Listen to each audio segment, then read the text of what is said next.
As violence, conflict, and bad blood between various foreign nations, Native Americans, and settlers erupted on the western frontier, so did the coordinated battles between each side. Some of the most famous wars and the battles that came between them occurred in the American West, such as the Texas Revolution, the Battle of the Little Bighorn, and Red Cloud's War, just to name a few. However, beyond these massive conflicts and battlefields covered in bloodshed were much smaller conflicts that cannot fit within modern-day textbooks. The truth of the matter was, there were so many miniature wars and unsettled tensions that it would take thousands of pages of text to try and summarize every single conflict that existed on the frontier.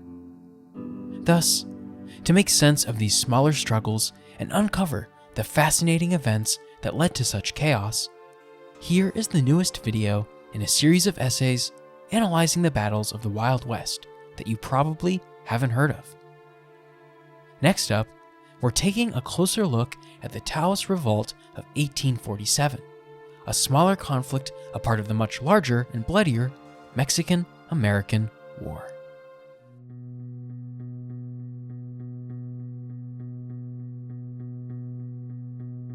The earliest seeds that eventually became the Taos Revolt came in the summer of 1846 at United States military outpost Fort Leavenworth, Kansas. From Fort Leavenworth, U.S. General Stephen Watts Kearny was instructed to march south into the territory called New Mexico, which had been ruled by Mexico up until that point. Ever since the annexation of Texas in 1845 and an attack on U.S. soldiers by Mexican forces in April of 1846, Mexico and the United States of America went to war across the southwest and Pacific coastal regions of the U.S. As such, Kearny was taking on one of many missions that saw him trek through Mexican-controlled territory and take on additional lands. New Mexico was one such territory, and on August 15th of 1846, General Kearny and his 1,700 soldiers walked into Santa Fe without receiving as much as a warning shot. The opposition, an unknown number of Army regulars, combined with a few of their own militiamen, were led by Governor Manuel Armijo. Armijo knew he was of no match for Kearny and company, and surrendered before promptly returning to Chihuahua, Mexico. In the immediate aftermath of Armijo's surrender, General Kearny gave a promising speech to the folks residing in Santa Fe and the New Mexico territory at large.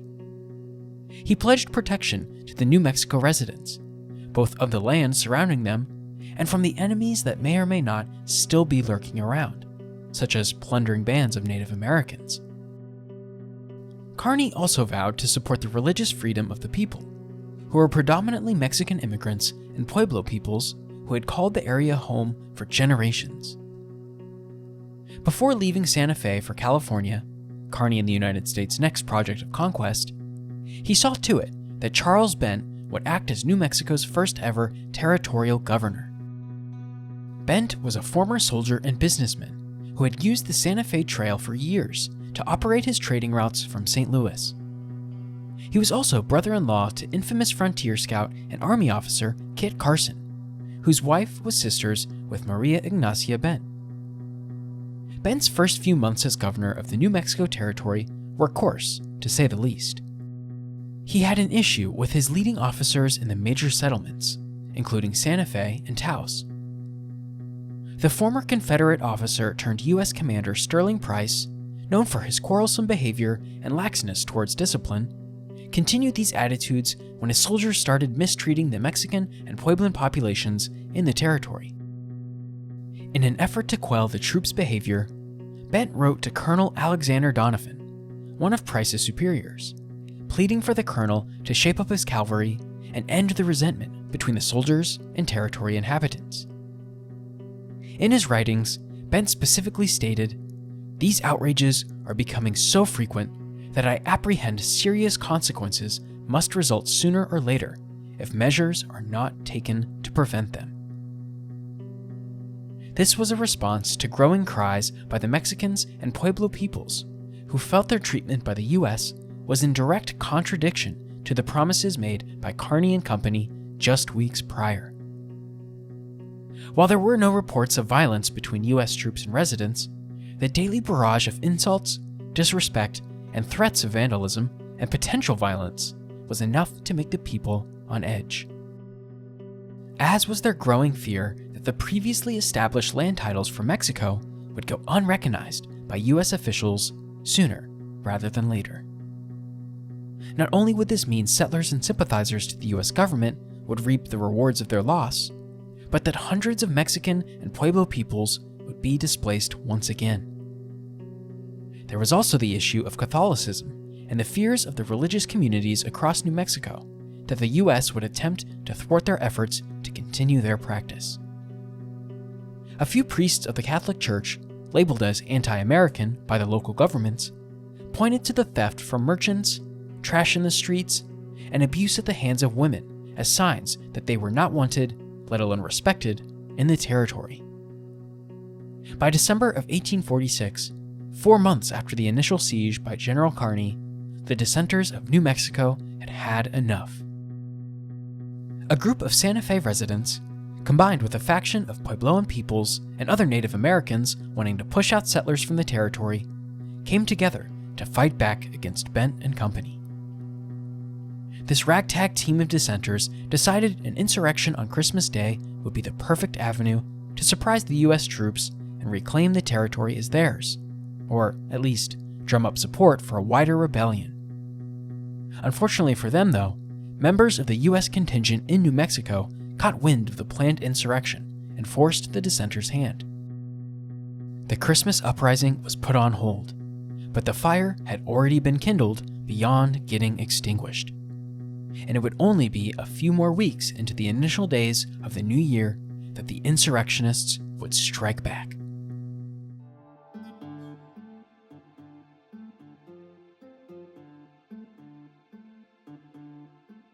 In the early morning hours of January 19, 1847, and just before dawn, 2 of the original dissenters departed their homes and met up in the outskirts of Don Fernando de Taos, where present-day Taos, New Mexico, now stands. Their names were Pablo Montoya and Tomas Tomasito Romero, a Hispano and a Taos Puebloan respectively. Tomasito was well regarded in his Puebloan community and led a band of various Native Americans into Taos to begin the attack. When Tomasito and company arrived at the doorstep of Governor Charles Bent, they wasted no time signaling their arrival. The insurgents broke down the front door from its hinges and immediately launched a barrage of arrows into the home. Bent himself was there to try and fight off the dissenters, as he knew his wife and children were elsewhere in the residence. Unfortunately, his last stand wasn't nearly enough to defend himself against the incoming swarm. After getting struck by a few of the arrows, Bent was taken down by a couple of insurgents who charged the home. When they had him subdued, the governor was scalped alive. Before his death, he watched as the dissenters then went after his brother-in-law, Pablo Jaramillo, killing him instantaneously. As for the rest of the family, Bent's wife, children, and in-laws were able to escape by clawing their way through an adobe wall and making a hole into the neighboring house. When they found the Bent clan, the insurgents saw Bent had dragged himself with them and killed him off before sparing the rest of the family. Other notable victims of the insurrection's first day were Cornelio Vigil, a probate judge for the territorial government, J.W. Leal, an attorney, and Stephen Lee, the county sheriff of present-day Taos County. Essentially, anyone who posed as a sympathizer or direct employee of the United States occupation of New Mexico was at risk of being assassinated as the revolt continued through the night. The following day, on January 20th, the insurgent party grew in size as they rained hellfire down on the greater Taos area once again. Nearly 500 men, composed of the same Puebloan peoples and Hispanos, attacked the mill and distillery owned and operated by Simeon Turley. Simeon Turley had set up the base for his manufacturing empire in the late 1820s, settling in an area called Arroyo Hondo and just north of Taos. He usually kept a team of mountain men on standby at the mill, not only as employees of the mill, but as legitimate security from thieves and various outlaws. When legendary fur trader Charles Autobes, and one of the mill's more notable employees, spotted the oncoming sieging party, he alerted his fellow mountain men stationed in Arroyo Hondo to stand guard at the mill. Charles himself rode out to seek assistance in Santa Fe, where a bulk of the U.S. military occupying the territory had been stationed.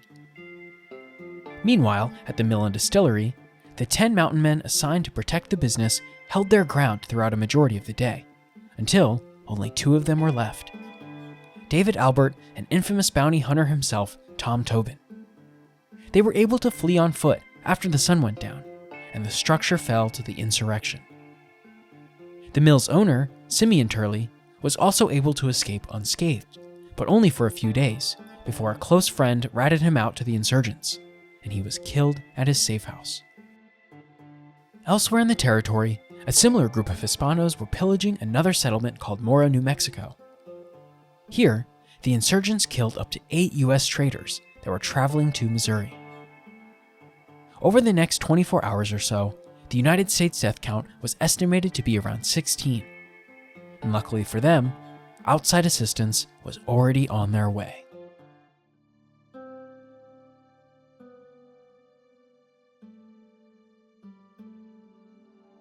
After word made it to Santa Fe of the ongoing revolt in Taos, Colonel Price and a faction of over 350 troops and volunteers headed to the front lines. During their journey, Price and company ran into a rogue legion of 1,500 insurgents, who attacked the U.S. contingent near present-day Santa Cruz, New Mexico. The insurgents had stationed themselves within 3 stronghouses that sat at the foot of the Santa Cruz de la Cañada. In a swift judgment, Colonel Price quickly defeated the insurgents, after commanding a third of his forces to fire on the houses from the left, while ground troops on the right took cover by the stream bluff. In a matter of minutes, the insurgents were fleeing from their stronghold and dispersing into the New Mexico desert. Another 600 or so dissenters were also waiting to ambush another U.S. military contingent around the present-day town of Dixon, then referred to as El Embudo.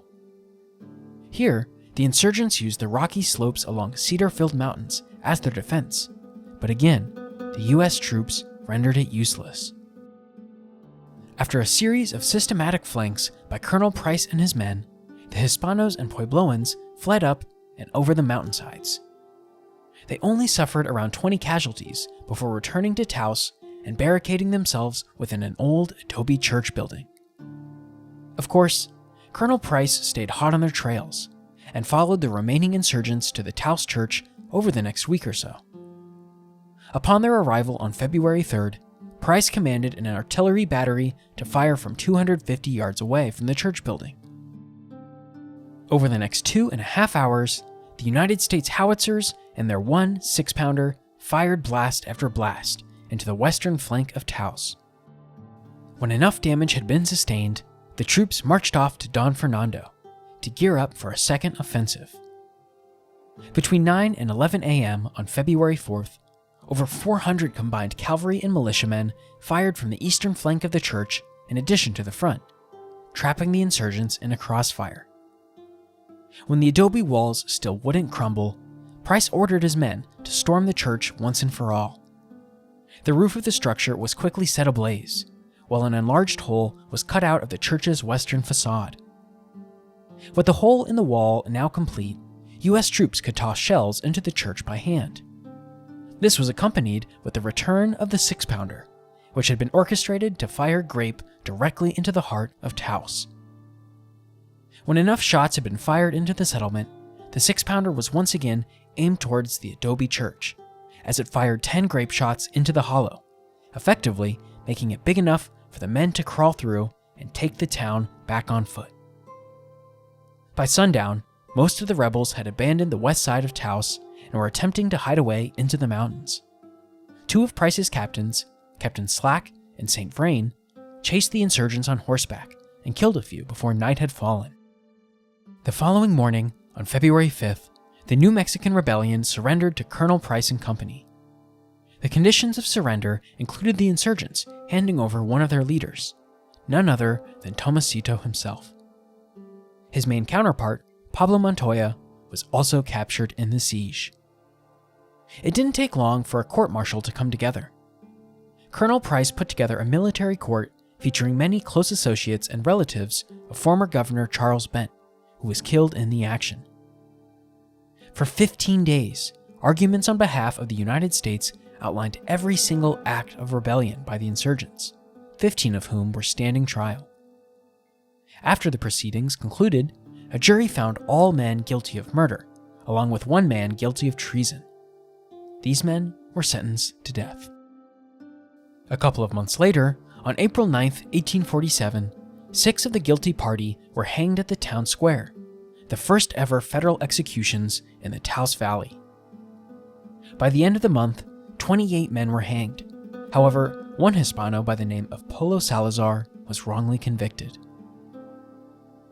Even with a majority of the original dissenters either behind bars or buried underground, the rebellion at large did not cease for another few months. There were 3 more instances of major conflict put on by the New Mexican rebels still angry with the US government. The first of these trials was called the Battle of Red River Canyon.